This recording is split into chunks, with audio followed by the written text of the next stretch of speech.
नमस्कार, मैं हूं अभिषेक त्यागी।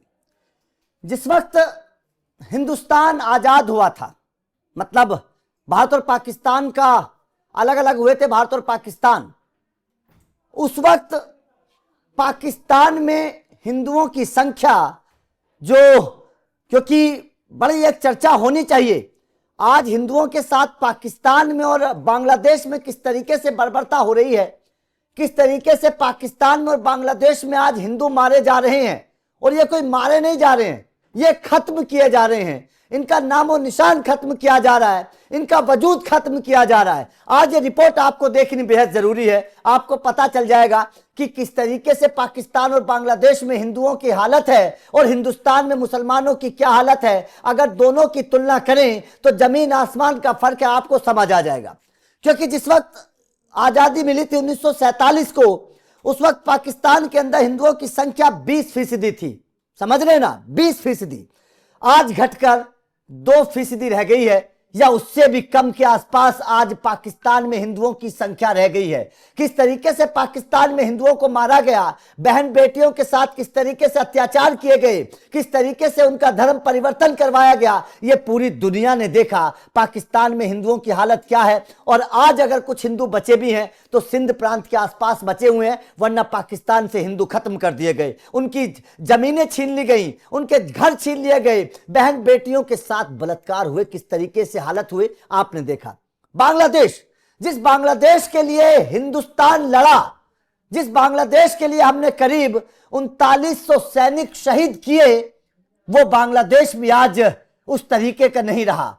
क्योंकि जिस बांग्लादेश में हिंदू अल्पसंख्यक थे, अगर मैं बात करूं बांग्लादेश के बनने की, तो उस वक्त 28% से 30% बांग्लादेश में हिंदू थे। लेकिन उस बांग्लादेश में आज हिंदुओं की संख्या घटकर 8% रह गई है। उस बांग्लादेश में हिंदू को सरेआम जला दिया जाता है और नारे लगाए जाते हैं, लेकिन कोई ये बोलने वाला नहीं था कि इस हिंदू को क्यों जलाया जा रहा है। ये वो हिंदू था जिस हिंदुओं के पूर्वजों ने बांग्लादेश को आजादी दिलाई थी पाकिस्तान के जुल्मों से। आपको याद होगा जब 1971 में बांग्लादेश को आजादी मिली थी, उस वक्त बांग्लादेश के लोग कितने परेशान थे पाकिस्तान के जुल्मों से, और तब इंदिरा गांधी की सरकार ने बांग्लादेश को आजाद करने के लिए लड़ाई लड़ी। और इन्हीं अल्पसंख्यकों ने, जिन अल्पसंख्यकों को, आज हिंदुओं को आज बांग्लादेश में जलाया जा रहा है, आज उन तमाम चीजों को भूल चुका है।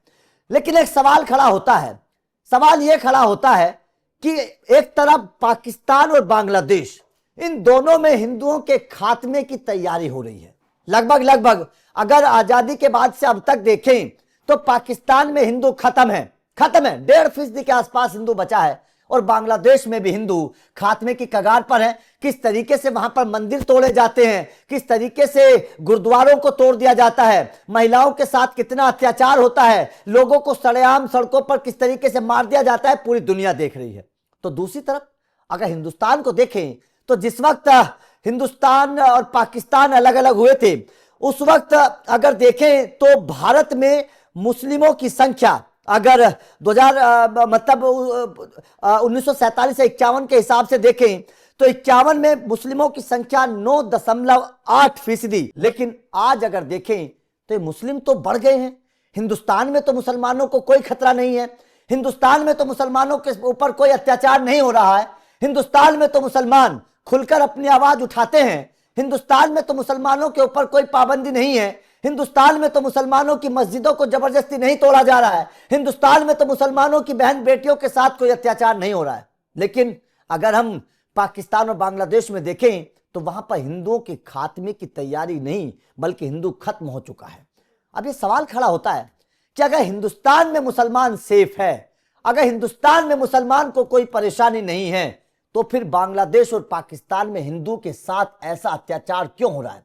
और इसके भी बड़ी बात यह है कि जो हिंदुस्तान के मुस्लिम नेता हैं, या जो हिंदुस्तान में वो पार्टियां हैं जो मुसलमानों को सपोर्ट करती हैं, मुसलमानों के लिए रोना रोती हैं, वो पार्टियां बांग्लादेश और पाकिस्तान में हो रहे हिंदुओं के साथ अत्याचार पर कुछ नहीं बोलती। सवाल तो इस निंदा पर भी खड़ा होता है। ये लोग बोलते हैं कि अगर हमारे ईश को कुछ बोला, कुछ कहा तो मार काट कर देंगे, और अगर हिंदुओं के लिए कुछ बात आती है तो ये लोग चुप हो जाते हैं। अगर हिंदुओं की बहन बेटी के साथ अत्याचार होता है तो क्या उस मुस्लिम के खिलाफ कार्रवाई नहीं होनी चाहिए? क्या अगर हिंदुओं के मंदिर को तोड़ा जाता है तो क्या उसके खिलाफ कार्रवाई नहीं होनी चाहिए? लेकिन कोई आवाज नहीं उठाता, कोई आवाज नहीं उठाता। और इसी बात पर योगी आदित्यनाथ ने अपनी एक बयान में बहुत बड़ी बात कही थी। जरा देखिए और सुनिए कि योगी आदित्यनाथ ने क्या कहा। याद करिए 1947 में पाकिस्तान के अंदर हिंदुओं की संख्या ये 20% थी, आज ये 2% रह गई है। बांग्लादेश के अंदर हिंदुओं की आबादी 28% थी, 28 से 30% थी, आज ये घट करके 8% रह गई है। और पिछले 6 महीने से आपने देखा होगा बांग्लादेश के अंदर किस प्रकार के हमले हो रहे हैं, किस प्रकार के कत्लेआम हो रहे हैं, किस प्रकार की बर्बरता मंदिरों पर और वहां के गुरुद्वारों पर हो रहा है। ये किसी से छुपा हुआ नहीं है। तो आपने सुना योगी आदित्यनाथ ने किस तरीके से कहा। योगी आदित्यनाथ ने कांग्रेस की सरकार पर भी निशाना साधते हुए कहा कि जम्मू कश्मीर को अलग करने की कोशिश की गई धारा 370 लगाकर। क्या क्या जरूरत थी? अगर जम्मू कश्मीर भारत का अभिन्न अंग था तो वहां पर अलग से कानून बनाने की क्या जरूरत थी? इसके अलावा पंजाब को तोड़ने की कोशिश की गई, किस तरीके से भिंडरावाले का सपोर्ट किया गया, किस तरीके से वहां पर एक आंदोलन खड़ा कर दिया गया। अगर वो भिंडरावाले के खिलाफ एक्शन ना होता तो पंजाब भी टूट जाता। तो यहां पर सवाल इस वक्त बहुत बड़ा खड़ा हो रहा है और योगी आदित्यनाथ ने कांग्रेस सरकार के इस फैसले को लेकर भी निशाना साधा। जरा सुनिए क्या कहा। वैमनस्यता इस देश के अंदर इसी प्रकार से चलता रहेगा और गुमराह करने की रणनीति इसी प्रकार से चलती रहेगी। इस समस्या का समाधान नहीं। कांग्रेस ने तो हिंदुस्तान के सामने स्वतंत्र भारत में विभाजन के बावजूद उन्होंने उस प्रकार के नए पाकिस्तान बनाने की रणनीति प्रारंभ कर दी थी। आपने देखा होगा जम्मू कश्मीर के अंदर धारा 370 लागू करना, यह कांग्रेस की उसी रणनीति का हिस्सा था।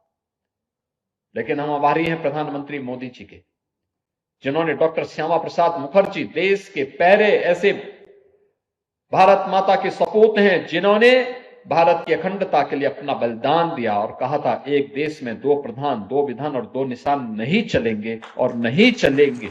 उन्होंने इसके लिए अपने आप बलिदान किया था और डॉक्टर श्यामा प्रसाद मुखर्जी के सपने को साकार करने का काम प्रधानमंत्री मोदी जी ने किया। जम्मू कश्मीर में धारा 370 को सदैव के लिए समाप्त करके आज जम्मू कश्मीर को भारत गणराज्य का अभिन्न हिस्सा बना करके कश्मीर को विकास और लोकतंत्र की एक नई धारा के साथ जोड़ने का काम किया।